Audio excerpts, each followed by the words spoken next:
think in a way he has a very unique approach to the instrument, which really has got to do with his style as a composer.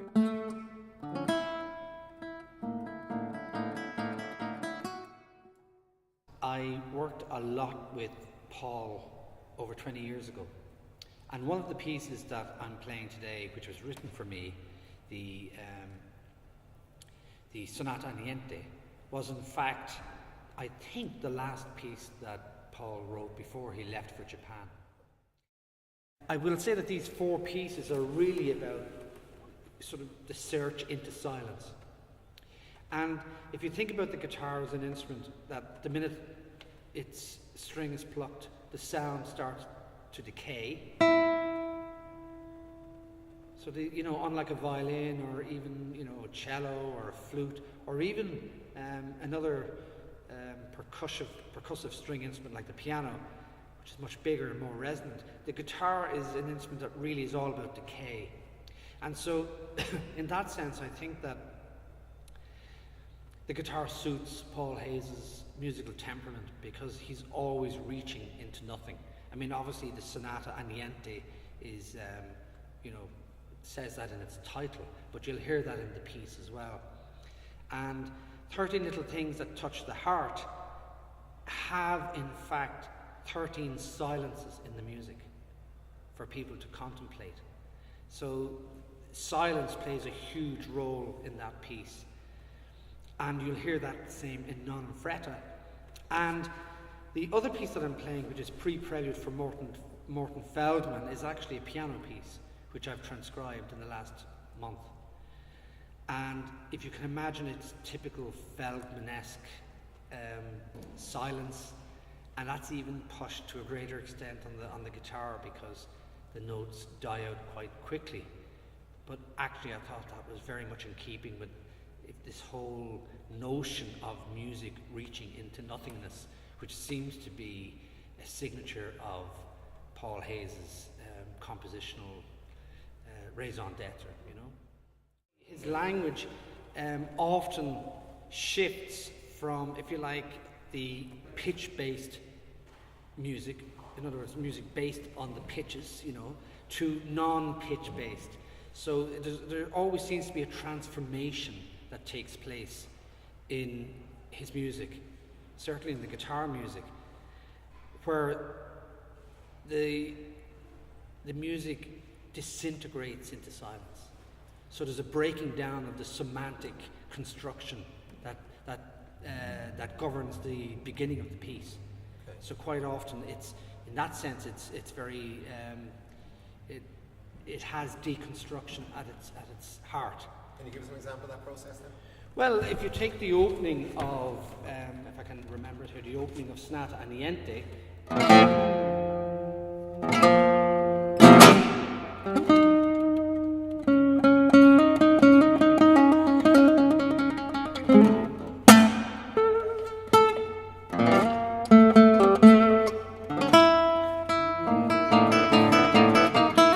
So that could be anything, any piece from the 1950s onwards, but it finishes on something like this.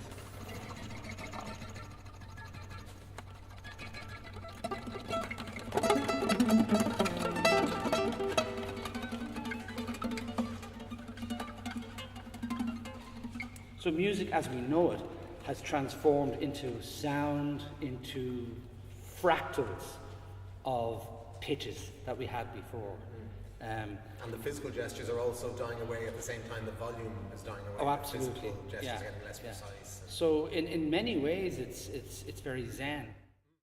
So this piece looks very much like anything from, anything after Darmstadt, quite frankly, with all its detail and its fragmentary nature. There's also kind of a postmodern element to it. He uses a lot of incongruous material. So he's already playing with different types of material in a kind of a postmodern way. Even for a section here, there's a section here which he just puts in out of the blue, which is just called ragtime. And there's no need for that. There's no precedent, it's just dropped in. But as the piece goes on, you'll probably see that the semantic construction of the piece begins to decay. So somewhere around here, we get things like...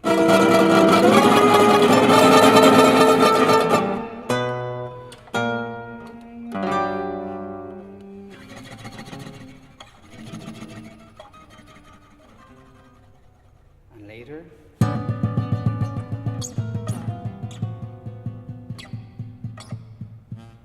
Later, he brings in these tambour effects. So all the time, this notion of the full note is disintegrating. Then in this last section, we have these.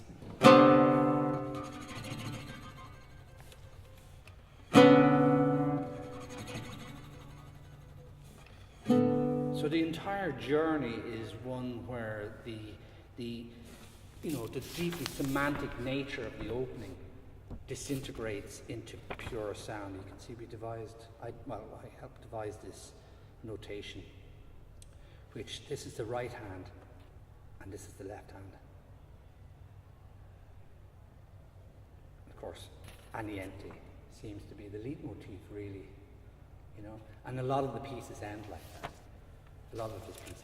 So that's a perfect example of the sort of process that takes place in his guitar music.